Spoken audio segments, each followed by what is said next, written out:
नमस्कार, स्वागत है आप सभी का। आप देख रहे हैं गंगा सवेरा, आपके साथ मैं हूं राजीव ढौंडियाल। तो शुरुआत करते हैं इस बुलेटिन की। गाजियाबाद में बेखौफ बदमाशों का आतंक देखने को मिला। आतंक, बेखौफ बदमाश। गाजियाबाद में बदमाशों ने पत्रकार पर जानलेवा हमला किया। इस वक्त एक बड़ी खबर मिल रही है, पत्रकार पर जानलेवा हमले की इस वक्त शिकायत मिल रही है। पुलिस से शिकायत करने पर गोली मारी गई है और भांजी से छेड़खानी का विरोध कर रहे थे पत्रकार और बदमाशों ने पत्रकार को गोली मार दी।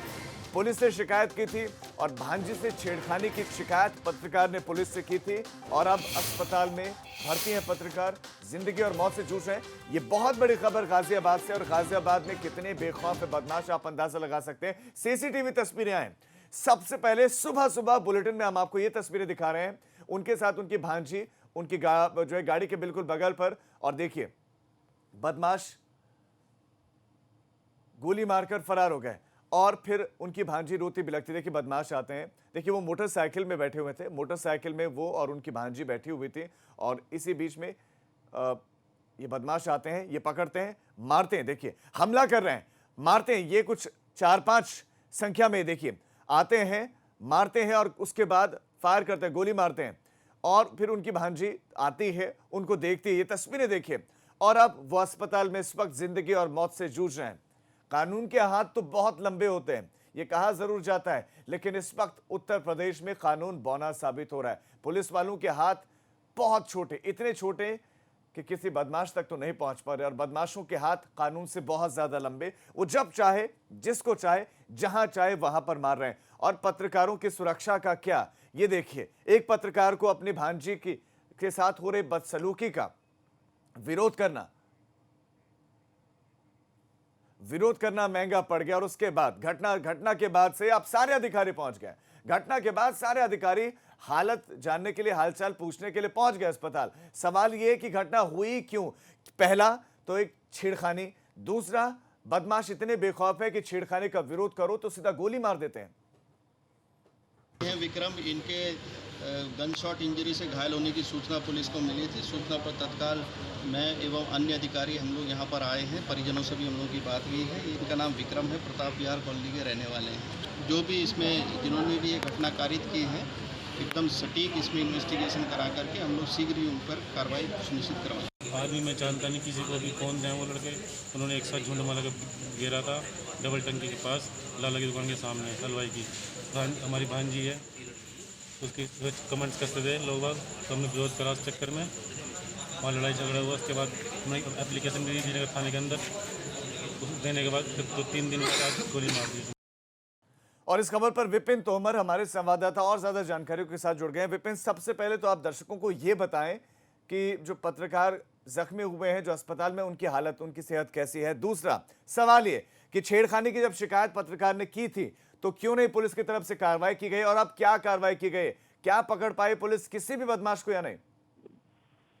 जी देखिए, मैं आपको बता दूं कि जो विक्रम है वो फिलहाल आईसीयू में है। उसकी हालत अभी भी बहुत क्रिटिकल है, बेहद गंभीर है। और दूसरा ये है कि पुलिस अभी तक बदमाशों तक नहीं पहुंच पाई है। और इसमें सबसे बड़ा जो सवाल सामने आ रहा है वो ये आ रहा है कि बदमाशों के खिलाफ कार्रवाई करने की बजाय जब विक्रम ने उनके खिलाफ शिकायत की, ये बात बदमाशों तक कैसे पहुंच गई कि उसने पुलिस को शिकायत की है, वो लगातार पैरवी कर रहा है एक लड़की की छेड़खानी की। ये एक बहुत बड़ा सवाल सामने आ रहा है कि क्या यहाँ भी गाजियाबाद में अपराधी और पुलिस का ऐसा गठजोड़ था कि अगर अपराधी के खिलाफ शिकायत की जाती है तो पुलिस उस अपराधी को ये बता देती है कि आपके खिलाफ शिकायत की गई है, जिसके बाद इस घटना को अंजाम दिया गया। विक्रम फिलहाल आईसीयू में है, सर में उसकी गोली लगी है। गोली फिलहाल तो निकाल दी गई है, लेकिन हालत उसकी क्रिटिकल बनी हुई है। परिवार की तहरीर पर मुकदमा दर्ज कर लिया है पुलिस ने, लेकिन जितने भी बदमाश थे जिन्होंने इस घटना को अंजाम दिया है, उनमें से किसी तक अब तक पुलिस नहीं पहुंच किसी को पकड़ नहीं पाई। आपका विपिन इस तमाम जानकारी के लिए धन्यवाद। तो सवाल बहुत सारे हैं और एक नया एंगल अब ये निकल कर आ रहा है कि हो सकता है कि इन बदमाशों को सूचना पुलिस के ही किसी कर्मचारी ने दी होगी कि आपकी शिकायत की गई है। बदमाशों को शायद आपकी कह के बुलाते होंगे, तभी तो उनको बताया गया कि एक पत्रकार ने शिकायत की है क्योंकि आप छेड़खानी करते हैं। और उसके बाद बदमाशों ने क्या किया, पत्रकार को सर में गोली मार दी। इस वक्त वो अस्पताल में भर्ती है। कानून व्यवस्था कहां है? लखनऊ से बड़ी खबर, बर्थडे पार्टी में हमले के आरोपी गिरफ्तार किए गए। पुलिस ने हमले के 7 आरोपियों को पकड़ लिया। बर्थडे पार्टी में हमले के आरोपी 7 आरोपी जो पकड़े गए हैं, गिरफ्तार हो गए। मामूली विवाद में पतले के लिए बताया जा रहा है कि इन्होंने हमला किया था। संतोष हमारे संवाददाता इस खबर पर आपको विस्तार से जानकारियां देंगे। संतोष बताइए, हमलावर कौन थे, क्या विवाद हुआ था कि इन्होंने हमला किया? देखिए, सिंचाई थाना क्षेत्र के सेक्टर 7 का इलाका है, जहां पर बीते रविवार को एक बर्थडे पार्टी के दौरान बाइक से आए करीब 1.5 दर्जन लड़कों ने धावा बोल दिया था। इस मामले में बाइकर गैंग का हमला हुआ पार्टी ने इसको लेकर के पुलिस के किरकिरी FIR दर्ज हुई। 14 नामजद FIR में से 7 लोगों को पुलिस ने गिरफ्तार कर लिया। हालांकि मुख्य आरोपी गिरफ्तार नहीं हुआ, लेकिन इतना जरूर है कि कुछ दिन पहले दोनों गुटों के बीच में झगड़ा हुआ और इत्तेफाक से दूसरे गुट ने बदला लेने के लिए उस वक्त हमला बोल दिया जब वो लड़के वहां पर एक अपने साथी की बर्थडे पार्टी मना रहे थे। इसी के बाद से ये पूरा मामला बढ़ा और 4 लोग और 7 लोगों की गिरफ्तारी कर दी गई। जी जी संतोष, आपका इस तमाम जानकारी के लिए धन्यवाद।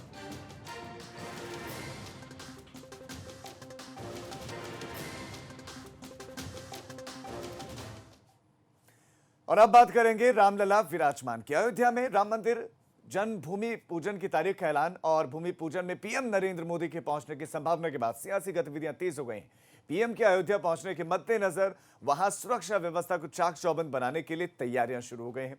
बताया जा रहा है कि तैयारियों का जायजा लेने के लिए खुद डिप्टी सीएम केशव प्रसाद मौर्य आज अयोध्या पहुंच रहे हैं, जहां वो रामलला और हनुमानगढ़ी के दर्शन भी करेंगे। बता दें आपको कि 5 अगस्त को राम मंदिर निर्माण का भूमि पूजन होना है, जिसमें खबर है कि करीब 50 VIP शामिल होंगे, जिसमें पीएम मोदी, सीएम योगी, महाराष्ट्र के मुख्यमंत्री उद्धव ठाकरे, सीएम नीतीश कुमार समेत कई बड़े चेहरे देखने को मिल सकते हैं जो राम जन्मभूमि आंदोलन से जुड़े हुए थे। लाल कृष्ण आडवाणी, मुरली मनोहर जोशी, उमा भारती सरीखे जो नेता हैं, वो भी इस दरमियान उन पलों के साक्षी बन सकते हैं। ये बड़ी खबर आपको दे रहे हैं। अयोध्या में गतिविधियां इसको लेकर तेज हो गई, तैयारियां जोरों पर है। 5 तारीख को प्रधानमंत्री नरेंद्र मोदी को पहुंचना है, क्योंकि ट्रस्ट ने निर्णय लिया कि 3 या 5 तारीख में से कोई एक तारीख चुन ली जाए। तारीख चुनी गई 5 तारीख। 5 अगस्त को प्रधानमंत्री नरेंद्र मोदी जाएंगे अयोध्या। अयोध्या में तैयारियां तेज कर दी गई हैं और हालांकि ये बताया जा रहा है कि बहुत ज्यादा भीड़ नहीं होगी, लेकिन प्रधानमंत्री पहुंचेंगे, लेकिन गणमान्य लोग वहां पर होंगे। और सीधा रुख करते हैं ऋषि गुप्ता का, हमारे संवाददाता अयोध्या से हमारे साथ जुड़ गए हैं। ऋषि, सबसे पहले दर्शकों को ये बताएं, केशव प्रसाद मौर्य डिप्टी सीएम पहुंच रहे हैं, कितने बजे पहुंचेंगे, क्या क्या व्यवस्थाओं को देखने वाले हैं, वो किन किन के साथ बैठक रखी गई और कब तक रहेंगे अयोध्या में? आपको बता दें, ये केशव प्रसाद मौर्य जी जो है 10:20 पे अयोध्या पहुंच जाएंगे, भगवान रामलला का और हनुमानगढ़ी का दर्शन करेंगे।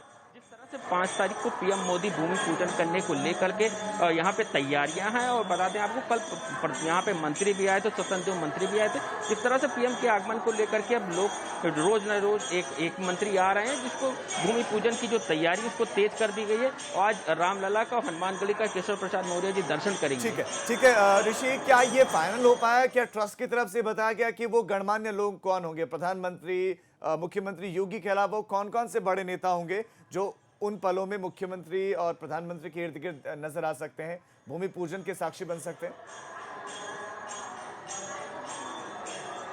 जी आपको बता दें, ट्रस्ट की तरफ से भी कोई निर्णय नहीं लिया गया है कि कोई मंत्री यहाँ पर आएंगे। जैसे कि पीएम आ रहे हैं, उसके बाद सीएम योगी आदित्यनाथ आएंगे, उनके अलावा भी किसी का कोई फाइनल लिस्ट नहीं आया है। जो ट्रस्ट की तरफ से भी कोई ऐसा लिस्ट नहीं आया है कि भूमि पूजन में कौन कौन से लोग शामिल हो रहे हैं। चर्चाएं किस किस की चल रही हैं अभी तक?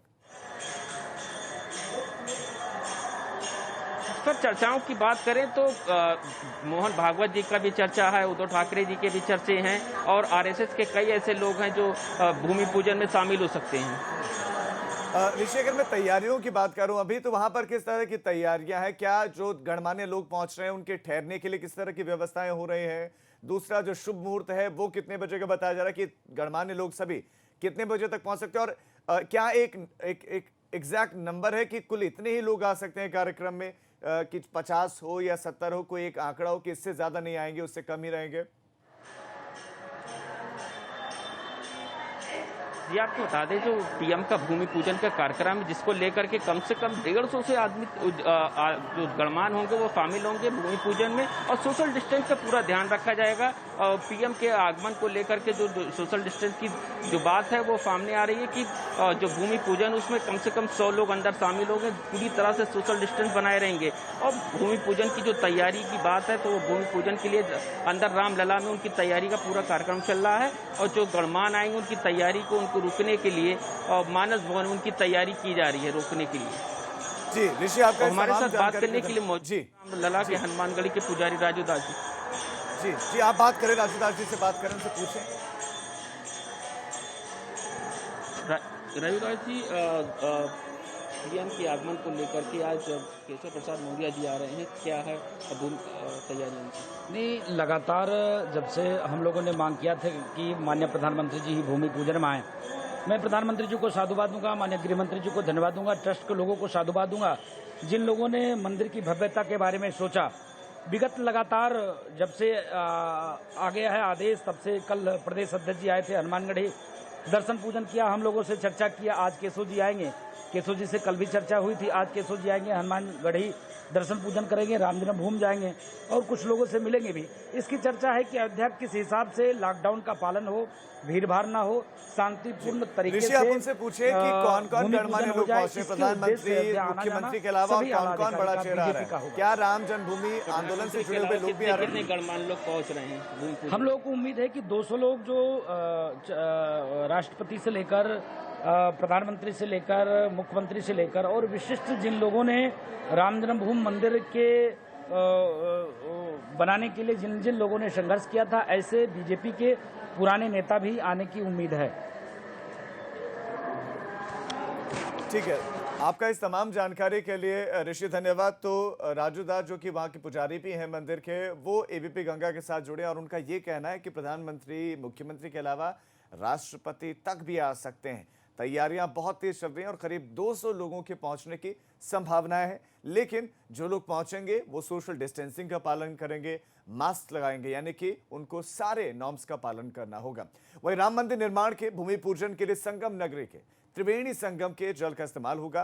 गंगा, यमुना और अदृश्य सरस्वती के त्रिवेणी संगम का जल लाने की जिम्मेदारी मंदिर आंदोलन में अग्रणी भूमिका निभाने वाले संगठन विश्व हिंदू परिषद को दी गई है। वीएचपी और प्रयागराज के लोग इस गौरव से काफी खुश हैं और खुद को गौरवान्वित महसूस कर रहे हैं।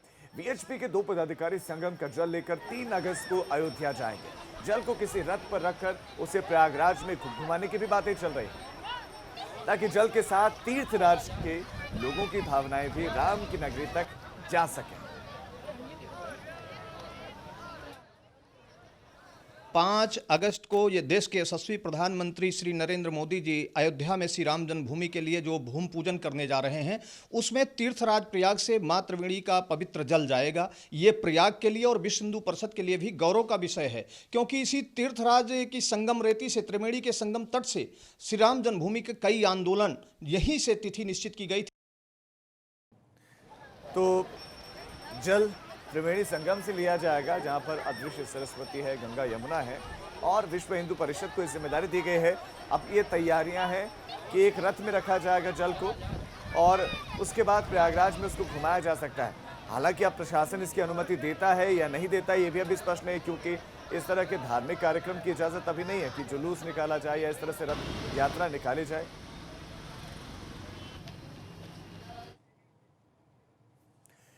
अगली बड़ी खबर का रुख करें। गैंगस्टर विकास के भाई पर भी नाम घोषित कर दिया गया। विकास के भाई प्रकाश दुबे पर 20,000 का नाम घोषित कर दिया गया। गैंगस्टर विकास दुबे जो एनकाउंटर में मारा गया है, विकास दुबे के भाई प्रकाश दुबे पर 20,000 का नाम घोषित कर दिया गया है। लखनऊ पुलिस ने प्रकाश दुबे पर 20,000 का नाम रखा है। कृष्णा नगर कोतवाली में प्रकाश दुबे पर यह एफआईआर हुई है और एफआईआर दर्ज होने के बाद से दीप प्रकाश दुबे, जो विकास दुबे का भाई है, वो फरार है। एनकाउंटर के बाद से, इस पूरे प्रकरण के बाद से वो फरार है। और ये बड़ी खबर इस वक्त आपको देते हैं कि एफआईआर दर्ज हो गई है। उसके खिलाफ 20,000 का इनाम उसके ऊपर रख दिया गया है, यानी कि अब उसकी तलाश की जा रही है। लखनऊ पुलिस ने ये इनाम घोषित किया है। 20,000 रुपए का इनाम रखा गया है। जो भी प्रकाश दुबे की जानकारी देगा उसको पकड़वाने में मदद करेगा।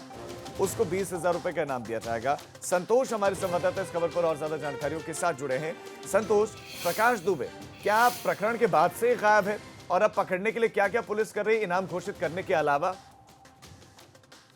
देखिए, कानपुर के बिकरू कांड के बाद से ही लखनऊ पुलिस ने जब जगह तलाशने शुरू किए तो विकास दुबे के भाई जीत प्रकाश दुबे और विकास दुबे, इन दोनों के ऊपर FIR दर्ज हुई कृष्णानगर थाने में। जो जीत प्रकाश दुबे के घर से जो सरकारी DG नंबर की कार बरामद हुई थी, वो धमकी देकर के जबरियां उठा ले गए थे दोनों भाई। उसी पर FIR दर्ज हुई। वारदात के बाद से जीत प्रकाश दुबे लगातार फरार है। इसी को देखते हुए लखनऊ पुलिस ने जीत प्रकाश दुबे और जो भाई है विकास दुबे का, उस पर 20,000 का इनाम घोषित किया है। कृष्णानगर कोतवाली में दर्ज FIR के बाद इस पूरे मामले में अब यह कार्रवाई की गई है। जी ठीक है संतोष, आपका इस तमाम जानकारी के लिए धन्यवाद। गैंगस्टर विकास दुबे, इसके कई वीडियो अब तक सामने आ चुके हैं और इसका एक और वीडियो वायरल हो रहा है जो उसके जेल से छूटने के बाद का बताया जा रहा है, जिसमें उसके जेल से रिहा होने पर नाराजगी हो रही है। ये वीडियो उस वक्त का है जब सितंबर 2019 में विकास दुबे माती जेल से छूटकर अपने गांव पहुंचा था, जिसके बाद वहां मौजूद लोगों ने विकास के लिए जिंदाबाद के नारे लगाए थे। और आपको ये बता दें कि सुप्रीम कोर्ट में सुनवाई हुई, उसमें ये टिप्पणी की गई कि आखिर इस अपराधी को, इस दुर्दांत अपराधी को जमानत मिल कैसे गई। ये अपने आप में टिप्पणी न्यायिक व्यवस्था पर सवाल उठाता है। बहरहाल ये वीडियो वायरल हुआ है जिसमें आप अंदाजा लगा सकते हैं कि इसके समर्थक कितने थे। ये भले कैसे काम करता हो, कितने बुरे से बुरे काम करता हो, लेकिन इसके समर्थकों की संख्या कम नहीं हुई। जेल से छूटा एक अपराधी था, मर्डर किया हुआ है इसने, लेकिन उसके बाद समर्थक देखिए किस तरह से नारा लगा रहे हैं। ये अंध समर्थक, और इन अंध समर्थकों की वजह से बल मिलता है ऐसे अपराधियों को।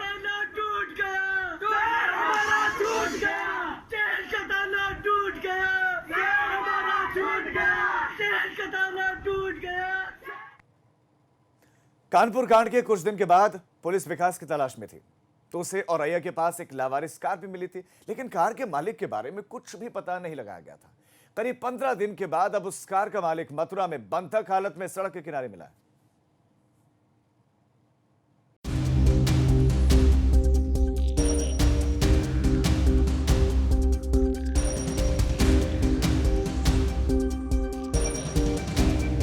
ये शख्स अमित दुबे है। बेहद ही नाटकीय अंदाज में करीब 15 दिनों के बाद आज ये मथुरा पुलिस को मिला है।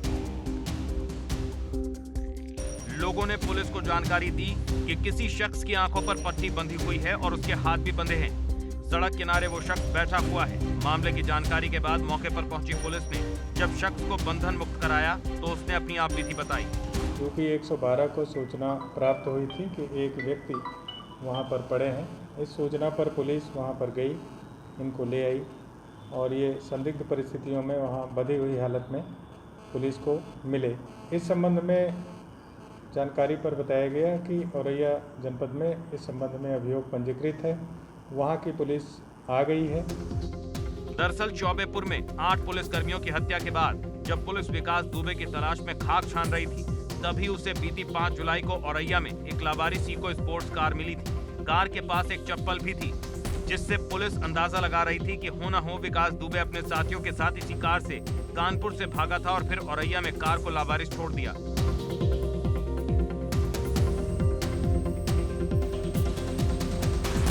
दरअसल ये शख्स उसी कार का मालिक है। मथुरा में मिले इस शख्स से जब पुलिस ने उसके बारे में पूछा तो चौंकाने वाले तथ्य सामने आए। युवक के मुताबिक उसका नाम अमित दुबे है और 5 जुलाई को तकरीबन 4-5 लोग अचानक उसकी कार के सामने आए और दरवाजा खोलकर उसकी गाड़ी में सवार हो गए और उसे पीटने लगे। 3-4 लोग एकदम आए, वहीं पे आगे 3-4 लोग, हाँ, दरवाजा खोल के सीधे मारना शुरू किया। गाड़ी में पैसे थे, उसकी वजह से। क्या नाम है तुम्हारा? मेरा नाम अमित दुबे है। अमित दुबे। पीड़ित अमित के मुताबिक बदमाशों ने उस पर पिस्टल तान दी और उसका अपहरण कर लिया था और कार लूटने वालों में एक पुलिसकर्मी भी शामिल था, जो बंधक बनाने के दौरान लगातार उससे पूछ रहा था कि क्या वो विकास दुबे को जानता है। मैं सड़क के किनारे पहुंचा। जब सड़क की गिट्टी की वो खुरखराहट आई तो किसी एक भले मोटरसाइकिल वाले ने वहां पर गाड़ी रोकी और एक के बाद एक फिर कई गाड़ियां और रुकी होंगी। उन्होंने पुलिस को यहां इन्फॉर्म किया और पुलिस मुझे लेकर के यहाँ आई। लेकिन उस दौरान जितने दिन मैं कस्टडी में रहा, 3 दिन पुलिस वाले ने ये मार के पूछ रहा था, विकास दुबे को जानता है? विकास दुबे को जानता है? पैसा नहीं पूछ रहा था विकास दुबे के बारे में ना, केवल 3 दिन विकास दुबे को जानता है। और 3 दिन के बाद एक बार भी उसने मुझसे नहीं कहा ना विकास ना विकास, कोई नाम नहीं, बस केवल पैसा कहाँ है, बाकी पैसा कहाँ है। अब पुलिस इसके बाद की कहानी पता लगाने की कोशिशों में जुटी हुई है कि क्या अभय किसी घटना का शिकार हुआ या फिर उसने विकास दुबे की मदद की थी। साथ ही अभय का विकास के साथ कनेक्शन भी खंगाला जा रहा है। ये प्रॉपर्टी डीलिंग का काम बता रहे हैं कि करते हैं, अमित दुबे इनका नाम है। अभी पूछताछ जारी है, विस्तृत पूछताछ के बाद स्थिति स्पष्ट हो पाएगी। सारे घटना के समस्त तथ्यों की, समस्त पहलुओं की बारीकी से छानबीन जारी है। अमित के जिस्म पर चोटों के निशान उसकी बातों से इत्तेफाक रखती है, लेकिन करीब 15 दिनों तक बंधक बनाकर रखने और फिर अचानक नाटकीय ढंग से उसे छोड़ा जाना कई सवाल खड़े कर रहा है, जिसकी जांच में औरैया पुलिस जुट गई है।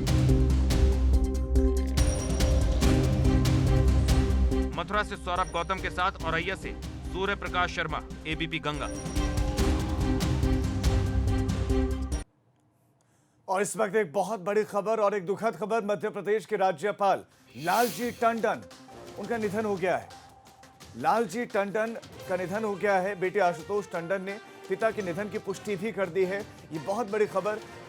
मध्य प्रदेश के राज्यपाल, इस वक्त आपको बताते हैं कि उत्तर प्रदेश की राज्यपाल आनंदीबेन पटेल ही देख रहे हैं, अतिरिक्त कार्यभार है उनके पास। और लालजी टंडन जो बीमार चल रहे थे, उनका निधन हो गया। बहुत बड़ी खबर इस वक्त आपको देते हैं।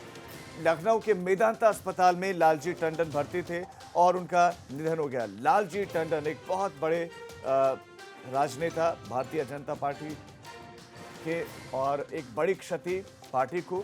लखनऊ के मेदांता अस्पताल में लालजी टंडन भर्ती थे और लालजी टंडन का निधन हो गया है। बहुत बड़ी खबर इस वक्त। मेदांता अस्पताल में भर्ती थे और उनके स्वास्थ्य की लगातार जानकारियां दी जा रही थी, लेकिन उनकी सेहत में सुधार नहीं हो रहा था। उन्हें वेंटिलेटर पर रखा गया था और ये बड़ी खबर मिल रही है कि उनका निधन हो गया है। फुल सपोर्ट पर वो थे, लगातार डॉक्टर भी जानकारी दे रहे थे। अब उनके बेटे आशुतोष टंडन ने ट्वीट करके जानकारी दे दी है कि उनका निधन हो गया है। आपको बता दें कि लालजी टंडन को 11 जून को सांस लेने में समस्याएं हुई थी, परेशानी हुई थी, बुखार, उसके बाद दूसरी समस्याओं के बाद उनको अस्पताल में भर्ती करवाया गया था। लेकिन अब उनके निधन की सूचना मिल रही है। अब उनके निधन की सूचना और उसकी पुष्टि कर दी उन्हीं के बेटे ने। ये बहुत बड़ी खबर इस वक्त लालजी टंडन से जुड़ी हुई, बहुत बड़ी खबर। मध्य प्रदेश के राज्यपाल लालजी टंडन का निधन हो गया है। अनुभव शुक्ला हमारे संवाददाता इस पर और ज्यादा जानकारियां देंगे। अनुभव। मध्य प्रदेश के राज्यपाल लालजी टंडन का निधन हो गया है। ये जो दुखद खबर है, ये उनके पुत्र आशुतोष टंडन ने ट्वीट करके दी है। और तकरीबन 2 हफ्ते से भी ज्यादा समय से वो लखनऊ के मेदांता अस्पताल में भर्ती थे। यहाँ पर उनका इलाज चल रहा था, लेकिन दिन ब दिन उनकी स्थिति जो है वो क्रिटिकल होती जा रही थी। वेंटिलेटर पर थे। कभी डॉक्टर कहते थे कि स्थिति स्थिर है, लेकिन कभी कहते थे कि बहुत ज्यादा क्रिटिकल। और देखिए, लालजी टंडन लखनऊ के लिए अगर हम कहें तो एक ऐसे नेता थे जिनके लिए कहा जाता था कि लखनऊ के लालजी टंडन और लालजी टंडन का लखनऊ अटल जी के बेहद करीबी रहे। और जब अटल जी प्रधानमंत्री थे और लखनऊ से सांसद थे, तब जब भी आते थे लालजी टंडन के यहाँ कभी रुकते थे, कभी जो कुछ भी फीडबैक लेना होता था लखनऊ के लिए, वो लालजी टंडन से ही लेते थे। आप अंदाजा लगाइए। और जब अटल बिहारी वाजपेयी ने अपनी सीट छोड़ी, तो उनकी सीट पर जो लखनऊ में राजनीतिक विरासत थी वो किसने संभाली? वो लालजी टंडन ने संभाली। और वो यहाँ से चुने गए, कई बार कैबिनेट मंत्री रहे उत्तर प्रदेश सरकार में, और एक लंबा उनका राजनीतिक करियर रहा है। और अपनी राजनीति के दौरान तमाम उन्होंने ऐसे काम किए। अनुभव, इसमें कोई शक नहीं, बड़े नेता थे। अनुभव, कितने बजे उन्होंने अंतिम सांसें ली है? देखिए, तकरीबन तड़के बताया जा रहा है कि तकरीबन 4 बजे के आसपास उन्होंने अंतिम सांस ली है। और उसके बाद चूंकि कल ही डॉक्टरों ने कह दिया था कि बहुत क्रिटिकल स्थिति है और गुंजाइश कम है, तो परिवार के लोग हालांकि पहले से ही वहां पर मौजूद थे। और कुछ समय पहले हमने भी जब बात की थी, उनके जो पुत्र हैं जो यूपी सरकार में केंद्रीय मंत्री हैं, उन्होंने ये कहा था कि हाँ स्थिति तो काफी क्रिटिकल है, काफी दिक्कत है, समस्या है, क्योंकि उम्र भी काफी हो चुकी थी।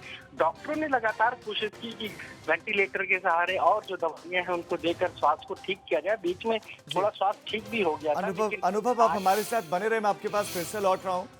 सभासद से संसद और फिर राजभवन तक का सफर तय करने वाले लालजी टंडन का निधन हो गया है। इस खबर पर नजर हमारी लगातार बनी हुई है। एक छोटे से ब्रेक के लिए हम रुक रहे हैं।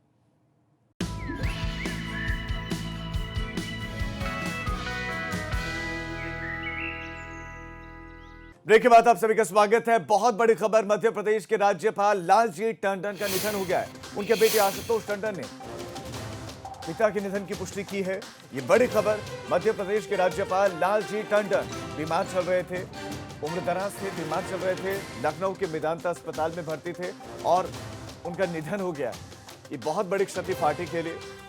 राज्यपाल जरूर थे, लेकिन उससे पहले एक लंबा समय राजनीति को दिया है, बीजेपी को दिया है, बीजेपी को मजबूत किया है। लखनऊ में जन्मे लालजी टंडन, उनका निधन हो गया है।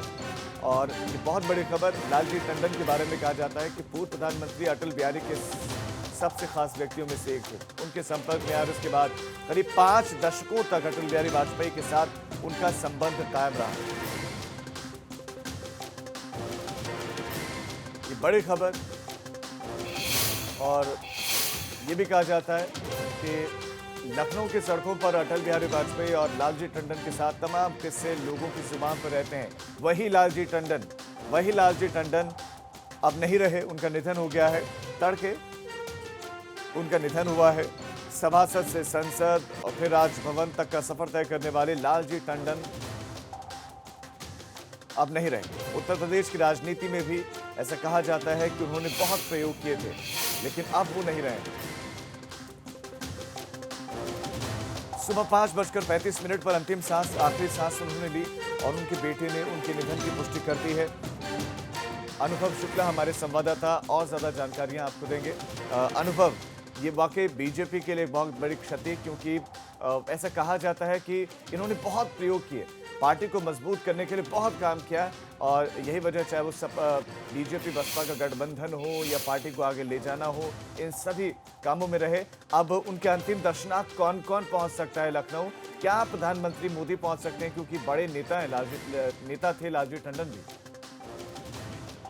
देखिए, अभी ये खबर आई है और उनके जो पुत्र हैं उन्होंने ट्वीट करके जानकारी दी है। उसके बाद हम जो है कि जो राजनीति के लोग हैं, पॉलिटिकल लोग हैं, उनमें भी कहीं न कहीं शोक की लहर है। और देखिए, लालजी टंडन का व्यक्तित्व ऐसा था कि वो दल से ऊपर थे। हर पार्टी में उनको मानने वाले लोग थे, उनको पसंद करने वाले लोग थे। मुलायम सिंह यादव उत्तर प्रदेश के मुख्यमंत्री हुआ करते थे, लेकिन लालजी टंडन के ऐसे रिश्ते रहे कि कोई भी चीज अगर वो कोई योजनाओं को ये कह देते थे या कोई ऐसी चीज वो बताते थे तो वो मना नहीं करते थे। और जिस तरीके से लंबे समय से वो बीमार थे, बहुत सारे सियासी दल के लोग गए भी और उन्होंने उनका हालचाल भी जाना था।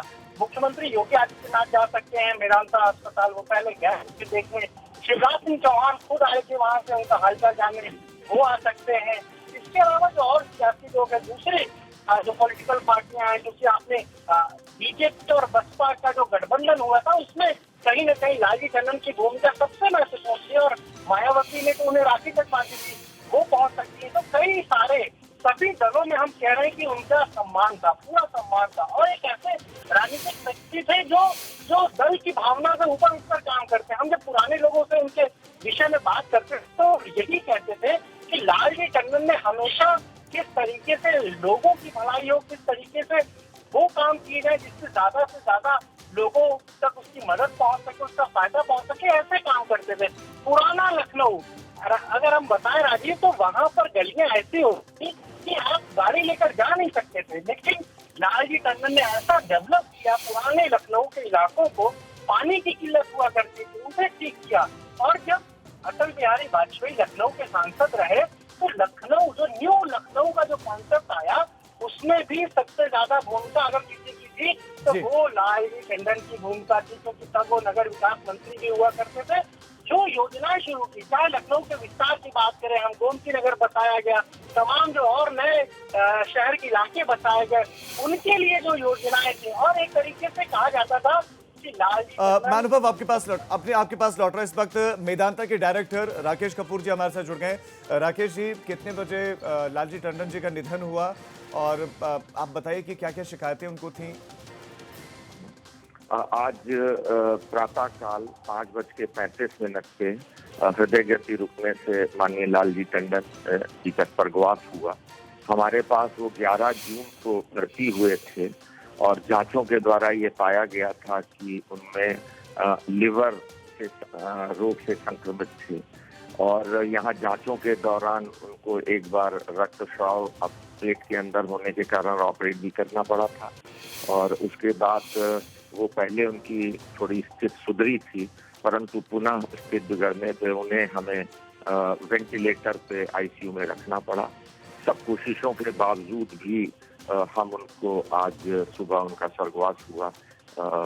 सब कोशिशें जितनी हम कर सकते थे पूरी कोशिश उनके लिए करी। जी, राकेश कपूर जी, आपका हमारे साथ जुड़ने के लिए बहुत शुक्रिया।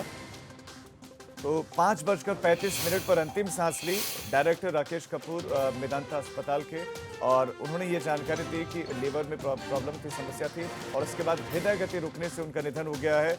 अनुभव, हृदय गति रुकने से कहीं ना कहीं बहुत बड़ी क्षति बीजेपी को, बहुत बड़ी क्षति।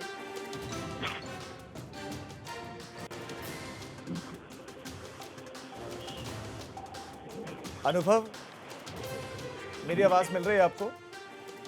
बिल्कुल राजीव, बिल्कुल। देखिए, राकेश कपूर ने जो बात बताई, वहाँ पर पूरा डॉक्टरों की एक टीम है इसकी, और हर दिन उनका जो मेडिकल बुलेटिन था वो जारी किया जाता था मेदांता की तरफ से। वहीं पर वो एडमिट थे और डॉक्टर लगातार यही कोशिश कर रहे थे। जो बात उन्होंने कही कि रक्त का रिसाव यानी ब्लड जो है वो कहीं न कहीं निकल रहा था, और वो एक बड़ी समस्या हो गई थी। और देखिए, उम्र भी काफी हो गई थी, और उम्र की वजह से बाहर जो दिक्कतें हैं वो भी आई डॉक्टरों को। और साफ तौर पर उन्होंने ये जरूर कहा कि हम पूरी कोशिश कर रहे हैं, वेंटिलेटर पर वो थे।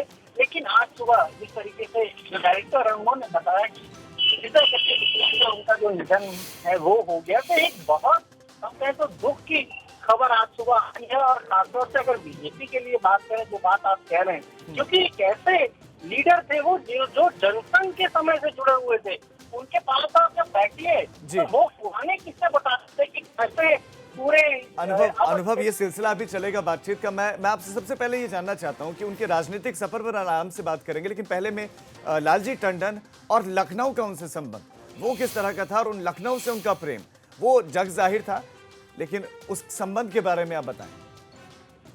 देखिए, बिल्कुल बिल्कुल अजीत जी, हमने पहले बात कही कि लालजी टंडन को लेकर यही कहा जाता था कि लखनऊ के लालजी टंडन और लालजी टंडन का लखनऊ। उन्होंने लखनऊ पर एक किताब भी लिखी है जो उनके एक्सपीरियंस रहे हैं उसके आधार पर, और उन्होंने, याद है आपको, कुछ समय पहले उनकी जो किताब थी उसके कुछ अंश थे जिसमें कि एक अंश को लेकर कुछ विवाद भी हुआ था। उन्होंने जो लक्ष्मण टीला था उसको लेकर कोई बात लिखी थी। तो लखनऊ के लिए तो वो एक ऐसे नेता थे कि हर कोई अगर किसी के पास कोई भी दिक्कत, कोई समस्या होती थी, वो सीधे लालजी टंडन के पास जाता था, और लोग कहते थे कि वो मिनट नहीं लगाते थे उसको सुनकर उसको दूर करने में। खासतौर से पुराने लखनऊ की अगर बात करें तो एक गहरा रिश्ता था, बहुत पुराना लखनऊ। देखिए, वो जो आबादी है वहाँ पर अल्पसंख्यक समुदाय के भी लोग हैं, लेकिन लालजी टंडन की छवि और उनको चाहने वाले उस क्षेत्र में भी बहुत अधिक थे। वहीं से वो, अगर हम कहें तो, चुनाव जीतते रहे, फिर सांसद जब बने, तो कहीं ना कहीं हम जो बात कह रहे हैं कि बीजेपी के लिए एक पार्टी के लिए एक बड़ा नुकसान है, बड़ी क्षति है। सियासत के जो पुराने जानकार है वो भी यही, वो भी शोक व्यक्त कर रहे हैं। और उनकी चूंकि हर, देखिए, कुछ लीडर ऐसे होते हैं जिनकी पहचान उनका व्यक्तित्व होता है, पार्टी से इसमें कोई शक नहीं है। अनुभव, आपने उनकी किताब का जिक्र किया था, तो मैं दर्शकों को बता दूं कि उनकी किताब थी अनकहा लखनऊ, जिसमें उन्होंने ये बात कही थी कि पुराना लखनऊ के लक्ष्मण टीले के पास उन्होंने कहा कि लखनऊ है, और लक्ष्मण टीले को पूरी तरह से मिटा दिया गया और टीले वाली मस्जिद के नाम से इसको उसके बाद जाना जाने लगा। और ये उनका उस वक्त के शब्द थे कि लखनऊ की संस्कृति के साथ ज़बरदस्ती हुई। पौराणिक इतिहास को नकारा गया, नवाबी कल्चर में कैद करने की कुछ चेष्टा हुई। उसके कारण उनका यह भी कहना था अपनी किताब में कि लक्ष्मण टीले में शेष गुफा थी, मेला लगता था और खिलजी के वक्त में गुफा को ध्वस्त किया गया। यानी कि अनुभव राजनीति के साथ साथ इतिहास को कैसे बचाया जाए उसके लिए लगातार कोशिश की उन्होंने। लेकर कुछ विवाद हुआ, लेकिन चूंकि लालजी टंडन ने एक बात लिखी थी, उन्होंने ये बात लिखी थी, इसलिए इस तरीके का किसी भी समुदाय की तरफ से कोई ज्यादा विरोध नहीं हुआ, क्योंकि इतना सम्मान था उनका और इतने अच्छी तरीके से वो लखनऊ को जानते थे।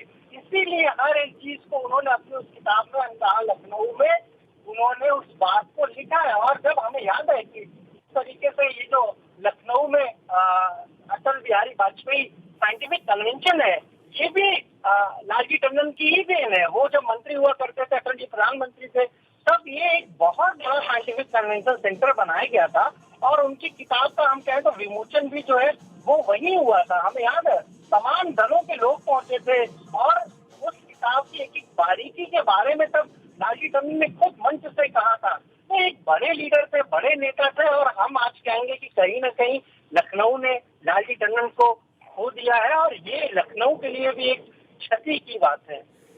अनुभव, अटल बिहारी वाजपेयी के साथ लालजी टंडन के संबंध, उनके रिश्ते कितने मजबूत थे, उनकी दोस्ती के बारे में बताइए जिनके किस्से लखनऊ में आम है।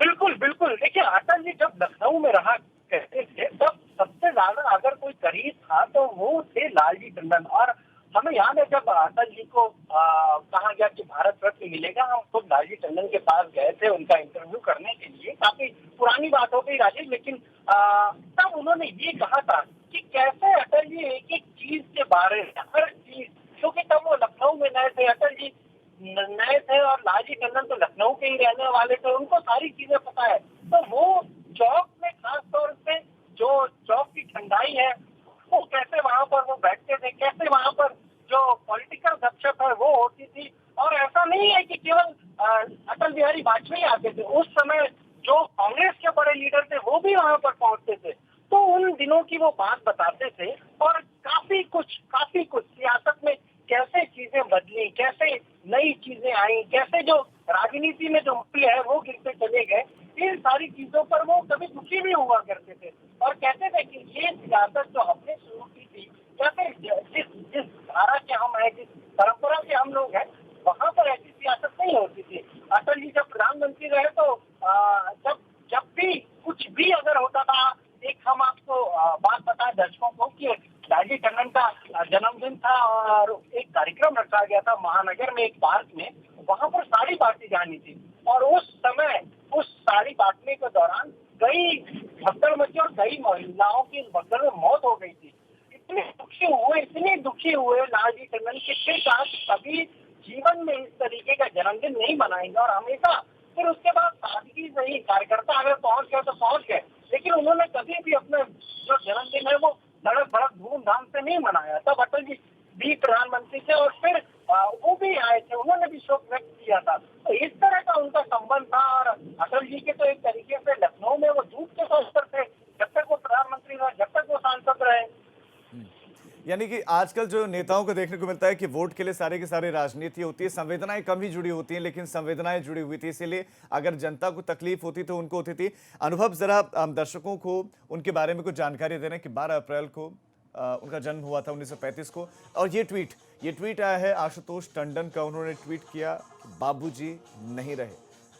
सिर्फ ये 3 शब्द उन्होंने लिखे कि बाबूजी नहीं रहे। आपको बता दें 1960 में राजनीतिक करियर की शुरुआत की। लालजी टंडन मायावती और कल्याण सिंह की सरकार में कैबिनेट मिनिस्टर रहे। 2009 में लखनऊ से सांसद चुने गए। उसके बाद विधान परिषद के वो सदस्य रहे 2 बार। वो पार्षद भी रहे। लंबे समय तक नेता प्रतिपक्ष की जिम्मेदारी उन्होंने निभाई और लालजी टंडन 12 साल की उम्र में आरएसएस से जुड़ गए थे। 1960 से तो करियर की शुरुआत की उन्होंने। राजनीति की, जेपी आंदोलन में जुड़े, बढ़ चढ़कर उसमें हिस्सा लिया और सबसे खास और करीबी उनको माना जाता था भारत रत्न पूर्व प्रधानमंत्री स्वर्गीय अटल बिहारी वाजपेयी का। लालजी टंडन जब 12 साल के थे तो आरएसएस से जुड़ गए थे। शाखाओं में जाना उन्होंने शुरू कर दिया था और इससे पहले भी हाल ही में उन्होंने योगी आदित्यनाथ सरकार की खूब तारीफ भी की थी और ये कहा था कि ये सरकार बहुत शानदार काम कर रही है। पूरे के पूरे अंक यानी 100 में से 100 अंक दिए थे। राज्यपाल लालजी टंडन का उनके निधन के बाद उनके बेटे का ये ट्वीट, और अभी सुबह का वक्त है, ज़्यादातर लोगों को ये जानकारी भी नहीं, और उनके बेटे ने ट्वीट करके ये जानकारी दी। और देखिए ट्वीट आ भी गया। स्मृति ईरानी बीजेपी सांसद, अमेठी से बीजेपी सांसद, उन्होंने ट्वीट कर दिया है कि श्री लालजी टंडन के निधन की खबर सुनकर बेहद दुख हुआ। ये ट्वीट किया है, गोपाल भैया और उनके परिवार के साथ मेरी संवेदनाएं। ओम शांति। इस बड़ी खबर पर नजर हमारी लगातार बनी हुई। एबीपी गंगा लगातार आपको इससे जुड़े हुए हर एक अपडेट देता रहेगा। फिलहाल एक छोटे से ब्रेक के लिए रुक रहे हैं।